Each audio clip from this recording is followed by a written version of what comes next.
Hi friends, welcome back to our channel. ഇന്ന് നമ്മൾ നോക്കുന്നത് ഇന്ന് നടന്ന നിങ്ങളുടെ SSLC എക്സാമിൻ്റെ ആൻസർ കീയാണ്. ഇന്ന് മലയാളം സെക്കൻഡ് ആയിരുന്നല്ലേ? എങ്ങനെയുണ്ടായിരുന്ന എക്സാം? എല്ലാവർക്കും എളുപ്പമായിരുന്നോ? ഓക്കെ, നമുക്ക് ആൻസേഴ്സ് ഒന്ന് നോക്കാം. ഓക്കെ, ഫസ്റ്റ് 1 മുതൽ 4 വരെയുള്ള ചോദ്യങ്ങൾക്ക് ശരിയുത്തരം തിരഞ്ഞെടുത്തെഴുതുക എന്നാണല്ലേ, ഒരു സ്കോർ വീതം എന്ന് പറഞ്ഞിട്ടുണ്ട്. ഓക്കെ, നമുക്ക് ഒന്നാമത്തെ ചോദ്യം നോക്കാം. എന്തെന്നില്ലാതെ അയാളെ വല്ലാതെ അലോസരപ്പെടുത്തിയിരുന്ന അപകർഷപ്പെടുത്തിയിരുന്ന അവളുടെ വര. അടിവരയിട്ട പദത്തിന് സമാന അർത്ഥം വരുന്ന പദം ഏത് എന്നാണല്ലേ ചോദിച്ചിട്ടുള്ളത്. അലോസരപ്പെടുത്തിയിരുന്ന അടിവരയിട്ടിരിക്കുന്ന പദം അത് ഏതായിരിക്കും? ഇതിന് അടിവര സമാന അർത്ഥം അതെ, ഓപ്ഷൻ ബി ശല്യപ്പെടുത്തുക എന്നാണല്ലേ. ഓക്കെ, ആൻസർ ഓപ്ഷൻ ബി ശല്യപ്പെടുത്തുക. ചുവട് കൊടുത്തവയിൽ ശരിയായി വിഗ്രഹിച്ചത് ഏത്? മാതാപിതാക്കൾ, മാതാവും പിതാവും ശരിയാണല്ലേ. മണിമുഴക്കം മണി തെറ്റാണ്. ആനന്ദാശ്രുക്കൾ, ആനന്ദത്താലുള്ള അശ്രുക്കൾ. അഭിപ്രായവും പ്രകടനവും തെറ്റാണല്ലേ. അപ്പോൾ ഏതാ ആൻസർ വരിക? അതെ, ആൻസർ ഓപ്ഷൻ സി 1ഉം 3ഉം ശരി എന്നുള്ളതാണല്ലേ. ഓക്കെ, ഇത് നെക്സ്റ്റ് ക്വസ്റ്റ്യൻ നോക്കാം. ആദിമകാവ്യവും പഞ്ചമവേദവും നീതിപ്പൊരുളും ഉപനിഷത്തും എൻ്റെ ഭാഷ. ഈ വരികളിൽ പഞ്ചമവേദം എന്നതുകൊണ്ട് അർത്ഥമാക്കുന്നത് എന്താണ്? അതെ, മഹാഭാരതമാണല്ലേ. ആൻസർ എന്താണ്? Option D Mahabharatam. Option D Mahabharatam. Okay, ഇത് നെക്സ്റ്റ് ക്വസ്റ്റ്യൻ നോക്കാം. ഞങ്ങളുടെ ചിറകടി കൊണ്ട് ഈ പൊരുവേലിൽ അവനും കുളിർമ നൽകും. ഒരു പക്ഷിക്കുഞ്ഞിൻ്റെ മരണം. വരികളുടെ ആശയത്തോട് ഏറ്റവും ചേർന്ന് നിൽക്കുന്നത്. ഞങ്ങളുടെ ചിറകടി കൊണ്ട് ഈ പൊരുവേലിൽ അവനും കുളിർമ നൽകും. സ്നേഹമാണല്ലേ. ആൻസർ ഓപ്ഷൻ എ സ്നേഹം.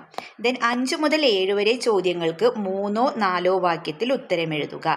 ഹൃദ്യം സ്വഭാഷതൻ ശീകരമോരോന്നും മുൾത്തേനായി ചേരുന്നു ചിത്തത്താരിൽ എൻ്റെ ഭാഷ.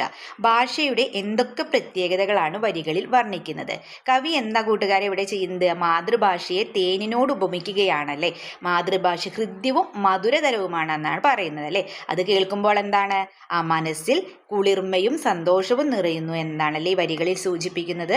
ഓക്കെ, ഇതിന് അർത്ഥവ്യത്യാസം വരാതെ 3 വാക്യമാക്കുക. വിശാലമായി വളർന്നു പന്തലിച്ച് നിൽക്കുന്ന മരത്തിന്റെ താഴ്ന്ന കൊമ്പുകളിലും ചുവട്ടിലുമായി ഒട്ടനവധി വെളുത്ത പക്ഷികൾ ശബ്ദമുണ്ടാക്കി രസിച്ചും പാടിയും കഴിയുന്നു. അപ്പൊ ഇതെങ്ങനെ 3 വാക്യമാക്കി നമുക്ക് എഴുതാം? ഒന്നാമത്തെ വാക്യം എഴുതാം. വിശാലമായി വളർന്നു പന്തലിച്ച് നിൽക്കുന്ന ഒരു മരമുണ്ട്. നെക്സ്റ്റ് സെന്റൻസ്, ആ മരത്തിന്റെ താഴ്ന്ന കൊമ്പുകളിലും ചുവട്ടിലുമായി ഒട്ടനവധി വെളുത്ത പക്ഷികളുണ്ട്. തേർഡ് സെന്റൻസ് ആക്കിയിട്ട് അവ ശബ്ദമുണ്ടാക്കി രസിച്ചും പാടിയും അവിടെ കഴിയുന്നു. Okay, the next question. ഞാൻ ഓടിച്ചാടി കടന്ന കല്ലുകളെല്ലാം അങ്ങാടി കാണുന്നു. ഞാൻ ഇരുന്നിരുന്ന മരത്തിലെല്ലാം വഴുക്കലാണ്. വരികളിൽ തെളിയുന്ന അർത്ഥ സൂചനകൾ കുറിക്കുക എന്നാണല്ലേ പറഞ്ഞിട്ടുള്ളത്. ഇവിടെ എന്താ പറയുന്നത്?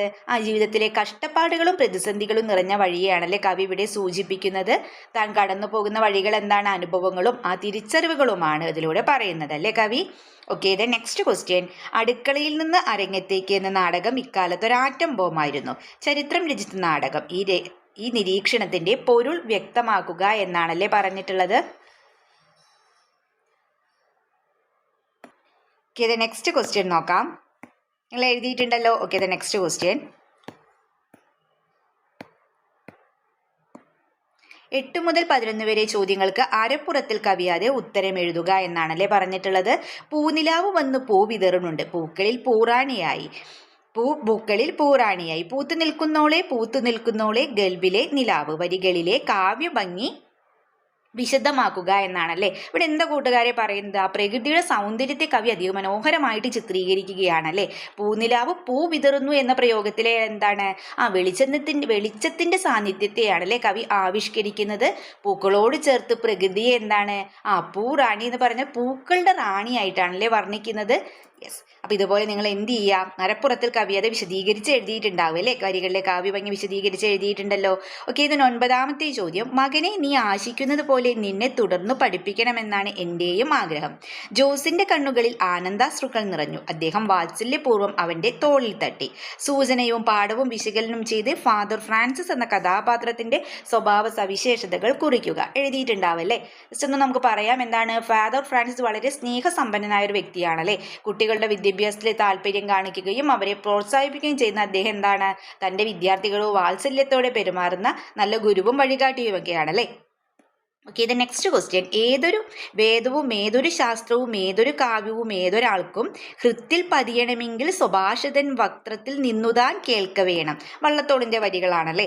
നിങ്ങൾ ഒരാളോട് അയാൾ മനസ്സിലാക്കുന്ന ഭാഷയിൽ സംസാരിക്കുമ്പോൾ അയാളുടെ തലച്ചോറിൽ കടക്കുന്നു. അങ്ങനെ തന്നെയല്ലേ നമ്മൾ അറിയുന്ന ഭാഷയിലാണ് വെച്ചാൽ അയാളുടെ തലച്ചോറിൽ പെട്ടെന്ന്, അതായത് അയാൾക്ക് പെട്ടെന്ന് പിടിച്ചെടുക്കാൻ സാധിക്കും അല്ലേ. അയാളുടെ സ്വന്തം ഭാഷയിൽ സംസാരിക്കുമ്പോൾ അത് ഹൃദയത്തിലേക്ക് കടക്കുന്നു. നെൽസൺ മണ്ടേലയുടെ വാക്കുകളാണല്ലേ. അപ്പോൾ ഈ മുകളിൽ നൽകിയ സൂചനകളെ മാതൃഭാഷയുടെ കാഴ്ചപ്പാടുകൾ വിലയിരുത്തിയിട്ട് കുറിപ്പ് തയ്യാറാക്കാനാണല്ലേ പറഞ്ഞിട്ടുള്ളത്. അതെന്താണ്, നമുക്കറിയാവുന്ന കാര്യങ്ങൾ തന്നെയാണല്ലേ, നിങ്ങൾ എഴുതിയിട്ടുണ്ടാവുക അല്ലേ. ഇവിടെ എന്താണ്, വള്ളത്തോൾ പറയുന്നത് പോലെ എന്ത് തന്നെയാണ്, മാതൃഭാഷയിലൂടെ അറിവ് നേടുമ്പോഴാണ് നമുക്ക് എന്ത് ചെയ്യുന്നത്, ഹൃദയത്തിൽ ആഴത്തിൽ പതിയുന്നതല്ലേ. അതുപോലെ നെൽസൺ മണ്ടേല എന്താണ്, നമ്മുടെ ഭാഷയുടെ പ്രാധാന്യത്തെക്കുറിച്ചാണല്ലേ പറയുന്നത്. അന്യഭാഷ ബുദ്ധിയിൽ മാത്രം എത്തുമ്പോൾ മാതൃഭാഷ എങ്ങനെയാണ്, ആ ഹൃദയത്തിലേക്കാണ് ഇറങ്ങിച്ചെല്ലുന്നത്. വിജ്ഞാനത്തിന്റെ അടിത്തറയാണ് സ്വന്തം ഭാഷയിൽ എന്താണ് വേരൂന്നിയതാകണം എന്നൊക്കെയാണല്ലേ ഇവിടെ പറയുന്നത്. ഓക്കെ, ഇത് നെക്സ്റ്റ് ക്വസ്റ്റ്യൻ നോക്കാം നമുക്ക്. അറിവിനു നിർമ്മാണം എന്നത് സാമൂഹ്യമായ ഒരു പ്രക്രിയയാണ്. ക്ലാസ് മുറികളിൽ നിങ്ങൾ പഠിക്കുന്നത് പോലും അറിവായി മാറുന്നത് സാമൂഹ്യമായ ഇടപെടലുകളിലൂടെയാണ്. വിജ്ഞാന ഭാഷയും വൈജ്ഞാനിക സമൂഹവും. ലേഖകന്റെ നിരീക്ഷണത്തോട് പ്രതികരിച്ച് കുറിപ്പ് തയ്യാറാക്കാനാണല്ലേ പറഞ്ഞിട്ടുള്ളത്. അല്ലെങ്കിൽ എന്താണ്, മറ്റുള്ള ഭാഷകം കേവലം ധാത്രിമോ മർത്തിനു പെറ്റമ്മ തൻ ഭാഷ താൻ, എൻ്റെ ഭാഷ.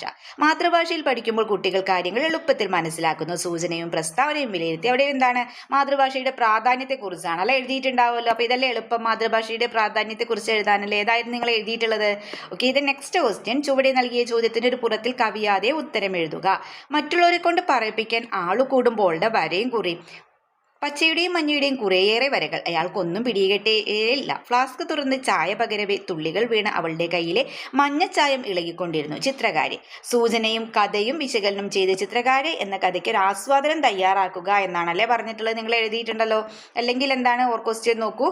വീട് തോറുമേ കണി നിരന്നിട്ടതിൽ വിളയാടുമോ നീ എല്ലാവർക്കും മന്നപൂർണയാം ദേവി. വിഷുക്കണി അല്ലേ, വിഷുക്കണി എന്ന കവിതയിലെ വരികളാണ് കൊടുത്തിട്ടുള്ളത്. അപ്പോൾ കാവ്യഭാഗവും കവിതയിലെ മറ്റു സൂചനകളും പരിഗണിച്ച് സാമൂഹ്യ നീതിയും മനുഷ്യ നന്മയും എന്ന വിഷയത്തിൽ ഉപന്യാസം തയ്യാറാക്കുക എന്നാണല്ലേ പറഞ്ഞിട്ടുള്ളത്. ഉപന്യാസം തയ്യാറാക്കിയിട്ടുണ്ടല്ലോ. ഇതിൽ ഏത് ക്വസ്റ്റ്യനാണ് നിങ്ങൾ എഴുതിയിട്ടുള്ളത്? എങ്ങനെ ഉണ്ടായിരുന്നു എക്സാം? എളുപ്പമായിരുന്നോ? എന്തായാലും നിങ്ങൾ കമൻറ്റ് ചെയ്യുക. ഓക്കെ കൂട്ടുകാരെ, അപ്പോൾ നിങ്ങൾക്ക് വീഡിയോ യൂസ്ഫുൾ ആയി തോന്നുകയാണെങ്കിൽ തീർച്ചയായും ലൈക്ക് ചെയ്യുക. തുടർന്നും ഇതുപോലുള്ള വീഡിയോകൾക്കായി നിങ്ങൾ എന്ത് ചെയ്യുക, ചാനൽ ഒന്ന് സബ്സ്ക്രൈബ് ചെയ്യുക. ഓക്കെ, നമുക്ക് മറ്റൊരു വീഡിയോയുമായി വീണ്ടും കണ്ടുമുട്ടാം. Okay, by.